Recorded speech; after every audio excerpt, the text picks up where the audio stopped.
Hello, good afternoon, good morning, good evening, wherever you're watching from. So this video is going to give you five takeaways of the Africa We Build Summit 2026. Now, this summit was something else. This was like no other summit. Now, before you think that this is boring, I want you to follow the numbers. The numbers are shocking, honestly. So talking about the numbers, the African Finance Corporation, also known as the AFC, is saying there's about $4 trillion that is locked in so many different systems in Africa. So this money is locked in pension funds, it's locked in insurance, it's locked in treasury bills, government bonds, you name it.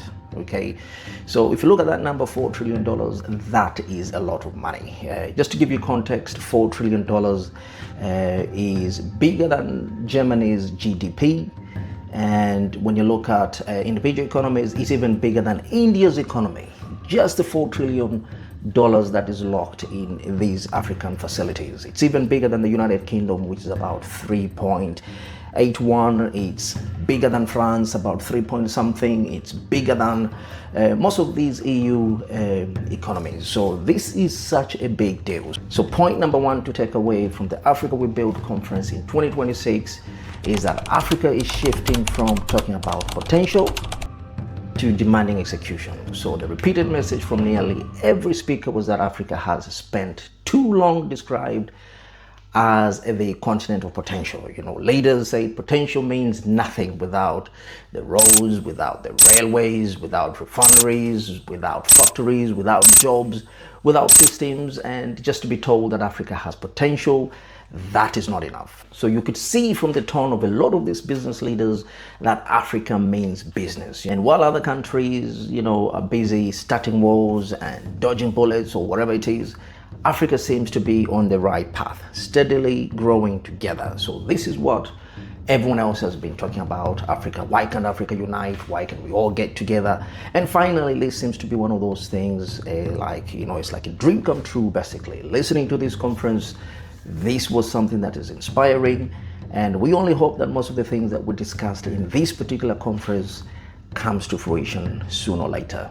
So the second takeaway from the Africa We Build Conference 2026 is that the domestic African money exists, but it's not being used properly. So one of the strongest themes was that Africa already has trillions and trillions of pension funds, like I said. So the argument is very simple. African money should build African infrastructure. And so that means using pension and insurance capital for railways. We're talking about power systems, roads, refineries, industrial parks. We're talking about logistic corridors. And we've seen even from the Lobito corridors, we've got the Americans that are investing billions and billions into the Lobito corridor that's passing through Zambia to the Congo and straight to the Atlantic Ocean. I think that's what it does, the Lobito corridor. Yeah. And then we've also got the Tazara, which is built by the Chinese, that is actually passing through Tanzania, Zambia, Congo, straight to the Indian Ocean. So you can see that all these monies are foreign monies, but given all this money that is trapped, the $4 trillion US dollars, that can do all these things, in fact, if anything, all at once. So the third point to take away from the Africa We Build Summit 2026 that was held in Nairobi is that exporting raw materials is now being openly challenged. Several leaders strongly criticize the old model of exporting crude oil, exporting minerals, raw, exporting cotton, raw, coffee, you name it, And recently we saw Mr. Aliko Dangote last month telling the president of Zambia, Mr. Hakainde Hichilema, actually challenging him, basically, to say there's no reason why you guys should be exporting copper raw to other countries when you could actually add value to that copper right here in Zambia. You should be exporting finished products. So that one, it means you create jobs. But the moment that you are exporting raw materials, you are actually exporting jobs and importing poverty into your country. So when you see such leaders actually openly challenging, a president of a republic, that is something that is unprecedented. And I think these kinds of checks and balances that even come from other individuals, they don't have to come from the opposition political parties. These are people, the leaders are openly being challenged, and I think this is what we are seeing. This is a new shift of leadership, and this is very inspiring. And the fourth point to take away from the Africa We Build Summit, the regional integration is becoming a necessity, not just an idea. So the summit pushed the idea that single countries acting alone are too small. So you can see that within the countries, they emphasized on shared pipelines, joint refineries, cross-border rail, power grids, common markets, and easier movement of Africans. Now, when we talk about easier movements of Africans, I think there's one country that is currently still struggling with that. South Africans, you are still misbehaving again. Man, why are you xenophobic, man, to your fellow Africans, bro? Man, for why, man? Man, why? South Africa, I don't know. I've never seen any other country within Africa that appears to despise its own African brothers and sisters, You can go to another country today. You can go to Zambia. You can go to Botswana, Namibia, Burkina Faso. You can go to literally any country in Africa.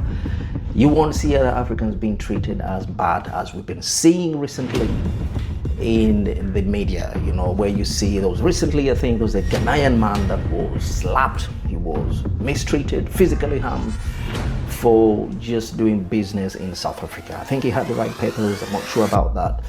And so this led to the ambassador of South Africa to Ghana being summoned to explain why such kind of things are happening. But it's so disheartening at a time when Africa should be moving forward with a sense of community. This is what you see here. So I think there's a very big problem in South Africa that needs to be sorted here. But a few leaders like Julius Malema seem to be acknowledging the fact that things need to change. The whole of Africa was there for us when we were in the difficult times. They gave us guns, they gave us their houses. Know your history. So when you hear such kind of leaders mentioning the fact that your brother is your brother, you've got to respect that, this is very encouraging to see, because even Aliko Dangote himself called for visa-free movement for Africans. So we saw recently even the Ghanaian president, he abolished the visas between Zambia and Ghana. I think there's another country as well, a few other countries within Africa. You can actually travel now to Ghana. So this is really good, and it's something that must be encouraged for a lot of these African countries. And what this simply means, when you open up all these borders, it means that Africa's future may depend on acting as blocks and not isolated states. So the fifth takeaway from the Africa We Build conference is that concrete commitments emerged. And these were not just speeches, they were actual commitments that were discussed. So just to listen to what the leaders were saying, the AFC opening a regional office in Nairobi. I think the headquarters, if not mistaken, then don't quote me on this, I think it's in Lagos, it's in Nigeria.